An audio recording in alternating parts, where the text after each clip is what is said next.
Maria ouvrit lentement les yeux, ses paupières lourdes comme si elles avaient été scellées par le poids de la douleur. Elle se trouvait dans un lit d'hôpital, entourée de machines bourdonnantes et de lumières blafardes. Les murs étaient peints d'un bleu apaisant, mais ce calme était en totale opposition avec le tumulte qui régnait en elle. Chaque mouvement de son corps était une torture, une douleur aiguë qui la traversait, la faisant frissonner. Elle tenta de bouger sa main droite, mais la douleur la fit grimacer. Maria se souvint de l'accident.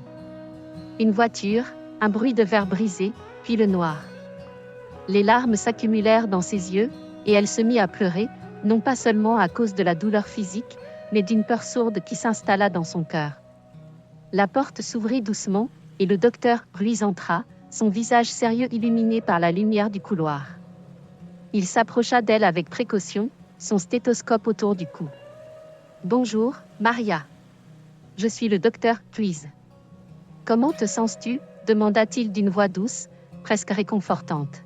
« J'ai mal. » balbutia-t-elle, sa voix à peine audible. Elle se redressa légèrement, cherchant à capter son attention. « Docteur, je veux que vous disiez à mes parents d'accueil que je suis morte. » Le médecin, surpris par cette demande, plissa les yeux en scrutant le visage de la petite fille. « Pourquoi voudrais-tu cela, Maria ? Tu es encore avec nous, et nous allons tout faire pour te sauver. »« Je ne veux pas qu'il souffre. » murmura-t-elle, les larmes coulant sur ses joues. « Dites-leur que je suis partie. » Le docteur Ruiz, perplexe, mit une main réconfortante sur son épaule. « Je ne peux pas faire cela, Maria. Mais je peux t'assurer que nous allons nous battre pour ta vie. Tu es forte, et nous avons besoin de toi ici. » Il comprit que sa demande était le reflet d'une peur plus profonde, mais il ne savait pas comment aborder ce sujet délicat. Il se leva lentement, promettant de respecter ses souhaits tout en cachant son angoisse.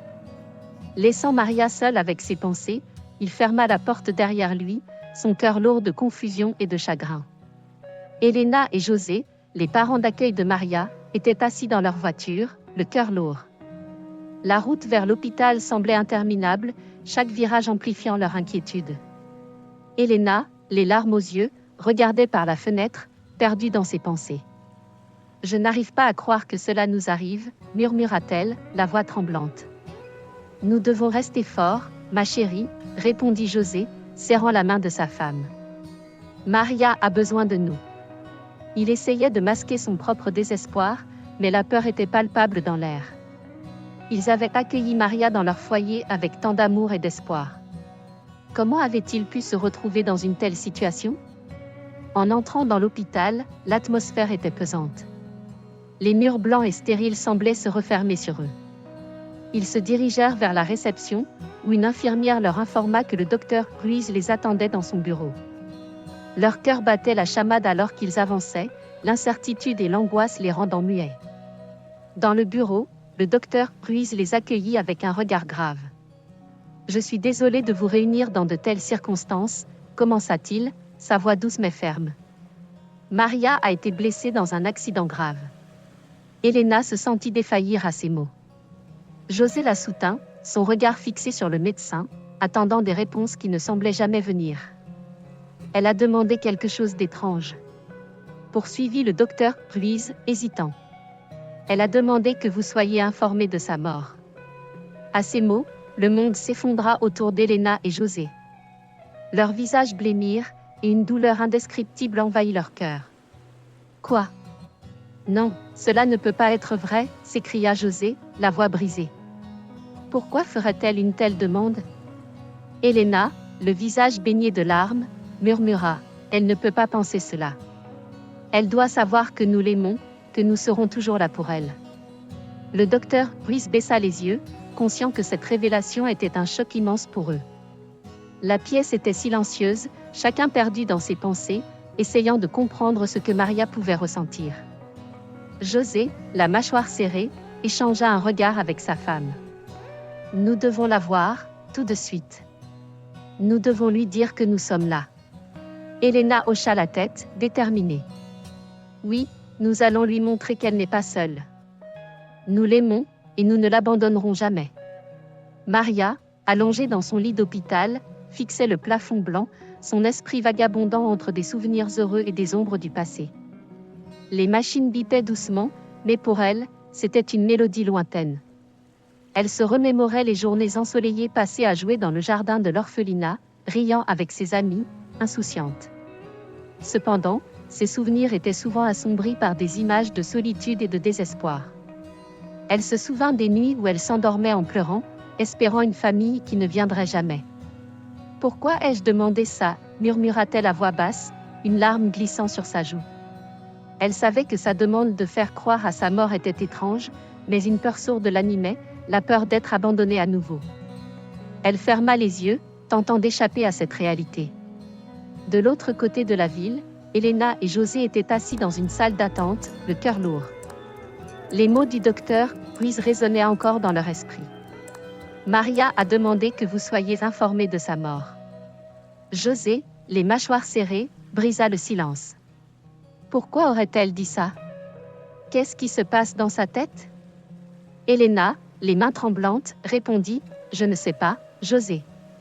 Peut-être que la douleur la pousse à croire que c'est mieux ainsi.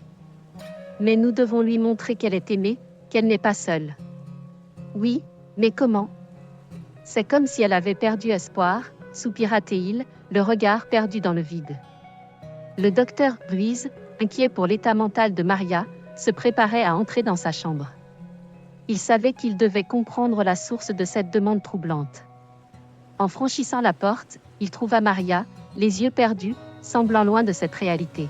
« Maria, commença-t-il doucement, peux-tu me parler de ce que tu ressens ?» Elle tourna lentement la tête vers lui, surprise de le voir. « Je ne sais pas, docteur Ruiz. J'ai juste peur. » « Peur de quoi, exactement ?» insista-t-il, s'asseyant à ses côtés.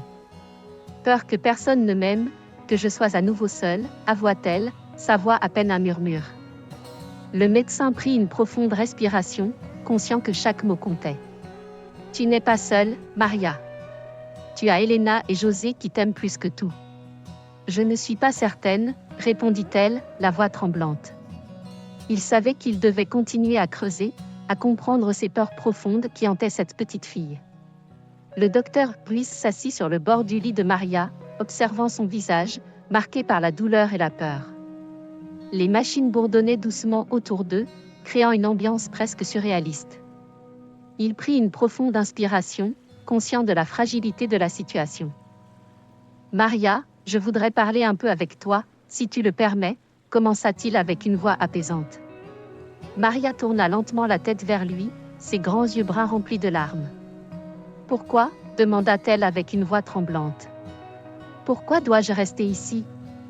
Je veux juste que tout cela s'arrête. »« Je comprends que tu ressentes de la peur, » répondit le médecin, « mais nous sommes ici pour t'aider.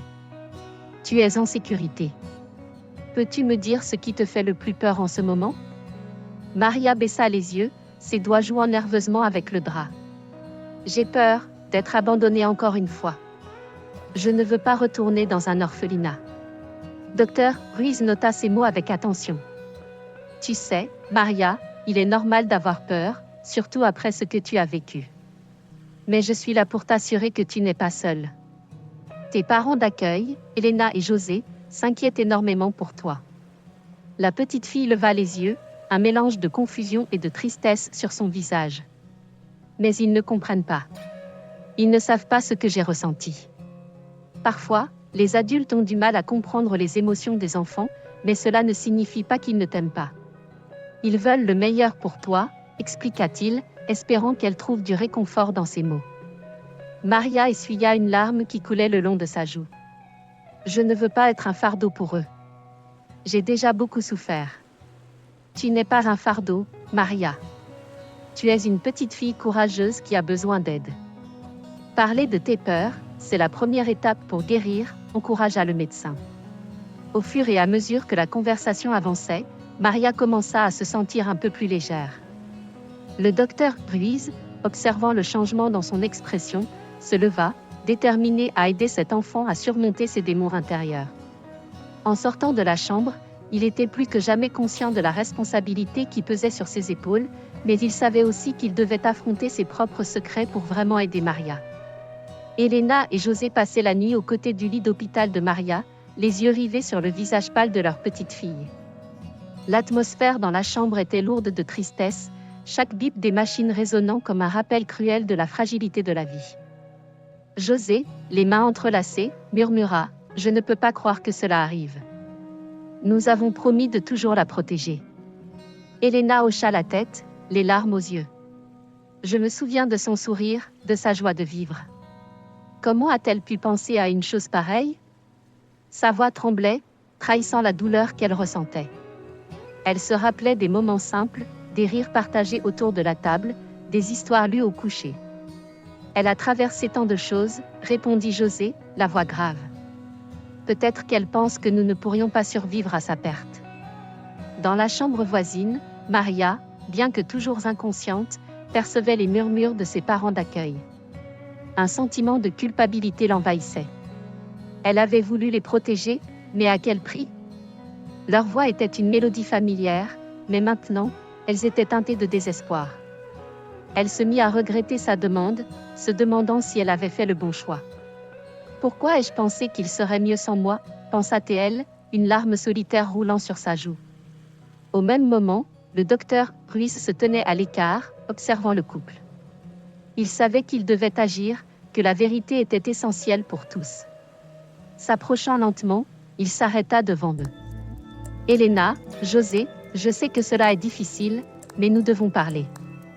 Maria a des choses en elle qu'elle ne comprend pas encore. » Elena leva les yeux, une lueur d'espoir dans son regard. « Que voulez-vous dire, docteur? Je pense qu'il y a des souvenirs, des peurs enfouies, qui influencent sa perception de la vie et de l'amour. Nous devons l'aider à les affronter. » José, bien que préoccupé, acquiesça. « Nous ferons tout ce qu'il faut pour elle. Nous ne laisserons pas notre petite fille se battre seule. » Le docteur Ruiz, touché par leur dévouement, se sentit encouragé. Il savait que chaque mot et chaque geste comptaient dans cette lutte pour aider Maria à s'en sortir. La nuit avançait, mais l'espoir persistait, illuminant les ténèbres qui les entouraient. Le docteur Ruiz se tenait dans le couloir, le cœur lourd, prêt à dévoiler la vérité qui pesait sur ses épaules. Il savait que le moment était venu d'expliquer à Elena et José la demande troublante de Maria. Ils attendaient anxieusement, leurs visages marqués par l'inquiétude. Le médecin les invita à le suivre dans une salle d'attente isolée, loin des bruits des machines et des murmures des autres patients. « Je suis désolé de vous dire cela, mais Maria a des souvenirs d'un traumatisme ancien, » commença le docteur Ruiz, sa voix douce mais ferme. « Cela l'a profondément marquée, et cela a influencé sa demande de vous dire qu'elle était morte. » Elena blêmit, ses mains tremblantes se serrant autour de son sac à main. José, quant à lui, se redressa, une lueur de détermination dans ses yeux. « Quoi? Qu'est-ce qu'elle a vécu ?» demanda-t-il, la voix pleine d'angoisse. « Elle a été dans un orphelinat, mais avant cela, elle a vécu des choses que même un enfant ne devrait pas avoir à supporter, » répondit le médecin, essayant de peser chaque mot. « Elle a peur d'être abandonnée à nouveau, d'être rejetée. » Un silence lourd s'installa. Elena ferma les yeux, une larme glissant sur sa joue. « Nous avons toujours voulu qu'elle se sente en sécurité avec nous. Comment a-t-on pu lui faire ressentir cela? » « Vous n'y êtes pour rien, » assura le docteur Ruiz. « L'important est que nous pouvons l'aider à surmonter ses peurs. » Soudain, le médecin se souvint d'une information cruciale qu'il avait reçue plus tôt. « Il y a une chose que je dois ajouter. Les parents biologiques de Maria sont en réalité vivants. Ils l'ont cherché pendant toutes ces années. » Leurs visages se figèrent. José murmura, « Vraiment? Ils sont là? » « Oui, ils ont récemment pris contact avec l'hôpital. Ils souhaitent voir leur fille. » Les larmes d'Elena coulaient librement maintenant, mais cette fois, c'était un mélange d'espoir et de désespoir. Que va-t-il se passer maintenant? À ce moment, un bruit léger se fit entendre. Maria se réveillait lentement, ses yeux s'ouvrant avec difficulté. Elle observa d'abord le docteur Ruiz, puis ses parents d'accueil, et un sourire timide apparut sur son visage fatigué. « Je suis là, » murmura-t-elle. « Oui, ma chérie, nous sommes ici, » répondit José, sa voix tremblante d'émotion. Elena s'approcha et prit la main de Maria, la serrant doucement. « Maria, réalisant qu'elle n'était pas seule, sentit une vague de réconfort l'envahir. Elle comprit que son passé ne la définissait pas, mais que l'amour inébranlable de ses parents d'accueil et le soutien du docteur Ruiz pouvaient lui permettre de guérir. Dans cette salle d'hôpital, entourée par ceux qui l'aimaient, la douleur se transforma lentement en espoir, un espoir qu'elle n'avait jamais cru possible.